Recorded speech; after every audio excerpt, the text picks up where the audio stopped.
Hi, everybody. Welcome to the July 27th, 2018 edition of Colorado Inside Out Postgame, a special web exclusive production here on Channel 12. I'm Dominic Dezzutti. Thank you very much for joining us. Let's get a quick take on Mayor Michael Hancock revealing a new plan last Tuesday with the goal of reducing CO2 emissions in Denver.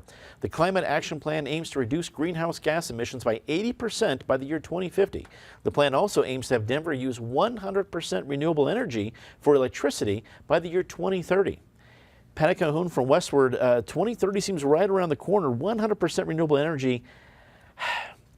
I guess I'm a little cynical about someone writing promises that someone's going to have to cash to 12 years from now. But what do you think about the release that we've seen from Mayor Hancock? Well, it's very ambitious, overly ambitious, I would say, unless the plan is to have such gridlock because there's no parking and traffic can't move in the city that no one is going to be driving a car, so that's going to cut down emissions a lot. I will believe a lot more in the city's real emphasis on this when they put recycling bins and cans in city parks. It does seem like a good first step. David Copel from the Independence Institute and DU Law School. Is this anything more than just making a grand promise, or is there something meaty here that the city of Denver is going to be trying to do? Oh, I think it's very meaty. If the motive were we want to reduce greenhouse gases, and then the mayor would say, as a scientific matter, the only way we're going to get to this goal is by lots of new nuclear power, which is renewable, and lots of new dams for hydropower. And those are self-sustaining. They pay them for themselves, and they can sell electricity at reasonable prices. But of course, he's not going to do that. What he's going to do is part of what has been his grand vision throughout his time, which is more corporate welfare.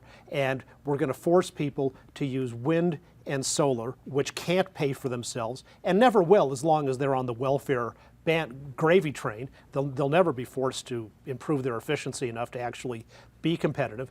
But you're taking money out of the ratepayers in Denver. You're going to drastically jack up electricity prices, which will help solve the problem of too much economic growth in Denver. And you're still going to have to build new coal and natural gas and the other plants because the wind doesn't always blow and the sun doesn't always shine, and it's hard to store both of those sources for a long term. So you always have to have, if you have 100 megawatts of solar, you got to have a 100 megawatt coal-fired or natural gas plant as a backup for the time when the sun isn't shining. So Xcel will get to build two new plants or two new sets of infrastructures and make the people of Denver pay for it. So this is another part of the mayor's plan to really help the shareholders of Xcel. Eric Sohn, political analyst. Probably our viewers are probably not shocked by David's take, and perhaps a little cynical about the where Mayor Hancock is coming from. What do you think inspires these kinds of promises when we see the mayor of Denver, who holds considerable power in the city of Denver, but he's not building power plants? Like David said, he's not going to be building nuclear power plants or putting up dams.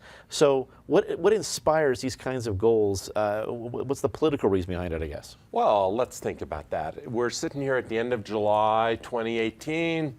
I think there might be a mayoral election coming up in May 2019, 10 months from now, plus or minus, with a runoff 5 weeks later. I can't imagine that has anything to do with it. The environmental community, environmental constituency in Denver is obviously very powerful. It's a left city, it's a green city in terms of public sentiment.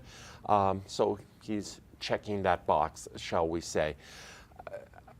You know, Jared Polis had a plan in the primary for energy self-sufficiency, whatever it was, by 2040. Hancock, I guess, has bookended him with we have one goal for 2050 and one goal for 2030. I tend to be dubious about the whole thing. I think it's a lot of soundbite, feel-goodism. Even old communist Soviet Union, communist Russia, last I remember, dealt with 5-year plans. I would put a lot more stock in a 5-year plan that had a lot of practicalities and specifics to it, as opposed to a grandiose 32-year plan for what's going to happen in 2050. Who knows what the state of technology is going to emerge in 32 years. Think back 32 years in the past here, and you would not have pictured where we are necessarily in 2018. So color me dubious about the whole thing. I resonate with Patty's point. in terms of the congestion and gridlock around this city. I might come at it differently. If you really want to do something about CO2 emissions in the next 32 years, maybe we can get traffic moving as opposed to idling, because the idling cars can't be doing wonderful things for that standard. Penfield Tate, attorney Q-Tech Rock, also a longtime state lawmaker. We've been cynical about it, but what's your take on this announcement from the mayor and its effect of even maybe hard to reach goals here, but is there something positive that we need to be looking at that we're seeing here? I think we're all equally cynical and concerned. We've got some real issues in this community that need to be addressed. Gridlock transportation among them, affordable housing, gentrification, displacement, how we handle parks and other things. To come up and announce an aspirational wish list of what we hope to do for the environment in 32 years seems a bit misplaced, but I think Eric's right, that box has now been checked and somebody will put this plan on the shelf and go on and hopefully start addressing the real problem. That is all the time we have for CIO Postgame this week. Leave us a comment, tell us what you think. For everyone here at CPT12.org, I'm Dominic Dezzutti. Thanks for watching.